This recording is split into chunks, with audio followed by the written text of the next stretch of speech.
Nilinaw ng Department of Migrant Workers o DMW na inilikas muna ang mga Pilipinong guro sa Thailand bilang hakbang pangkaligtasan, bungsod ng border tension at mga insidenteng may kaugnayan sa seguridad sa ilang bahagi ng southern border ng bansa. Kunit hindi pa sila isinailalim sa repatriation dahil inaasahang makababalik sila sa pagtuturo kapag humupa na ang sitwasyon. Si Cherry Light magbabalita. Umabot sa 259 na Pilipinong guro ang inilikas mula sa border areas ng Thailand patungo sa mas ligtas na lugar. Ayon kay DMW Secretary Leo Kakdak, ang paglikas sa mga guro ay sinagawa dahil sa border conflict at banta sa seguridad sa ilang lugar sa southern border. Sa kasalukuyan ng ilan ay nasa evacuation centers, habang ang iba naman ay pansamantalang tinutuluyan ng kapwa Pilipino. Tiniyak ng DMW na sila ay ligtas at tumatanggap ng financial assistance, katuwang ang Philippine Embassy at Labor Attaché sa Bangkok. Binigyan din ng kalihim na hindi sila humihiling ng repatriation at kapag bumuti ang sitwasyon ay maaari silang makabalik sa kanilang teaching institutions dahil kailangan pa rin sila ng mga paaralang kanilang pinaglilingkuran. So evacuation, repatriation. Na-evacuate sila, but will they be repatriated remains to be seen at this stage kasi they are teachers and non-teaching personnel in schools along the Thai border with Cambodia. So obviously, pag tumila o humupa ang sitwasyon, they may be able to go back to their respective teaching institutions.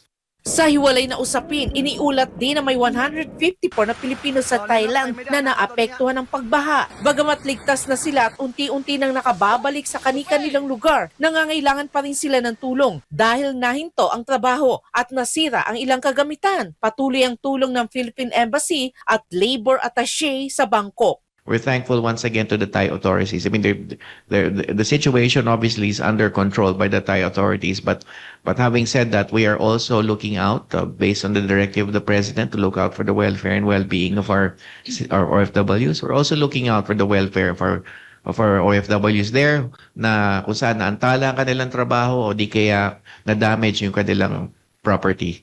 Samantala sa Myanmar, iniulat ng DMW na 71 na biktima ng human trafficking ang nakauwi na sa bansa noong Disyembre 12, 2025. May mahigit 100 pang nananatili sa panig ng Myanmar at naghihintay ng pagtawid. Ayon kay Kakdak, mas pinag-iigting na ngayon ang government-to-government coordination ng Myanmar at Thailand, kaya mas maayos ang kooperasyon kumpara noon. Inaasahan ng susunod na batch, kabilang ang humigit kumulang na 26 na darating sa panahon ng holiday, habang may 74 pang hinihintay. Ang mga ito ay minomonitor ng Philippine Embassy sa Yangon sa Maiwadi area sa silangang Myanmar na patungo sa kanlurang Thailand. Sa Cambodia, may 56 na Pilipino na nasa scam hubs sa bahagi ng Thai-Cambodia border. Bagamat nasa safe ground sila na ngayon, hinihintay ang ligtas na repatriation sa tulong ng Philippine Embassy sa Phnom Penh. Ayon sa DMW, 22 sa kanila ang inaasahang makakauwi ngayong linggo. Tiniyak din na ang mga biktima ay mabibigyan ng kaukulang tulong, kabilang ang financial assistance bilang pantawid habang inaayos ang kanilang pagbabalik. Sabi naman ni IACAT Executive Director Hannah Lisette Manalili na pinapalakas na ng iba't ibang ahensya ang detection mechanism, lalo na laban sa fraudulent documents na isa sa karaniwang modus sa human trafficking at scam operations.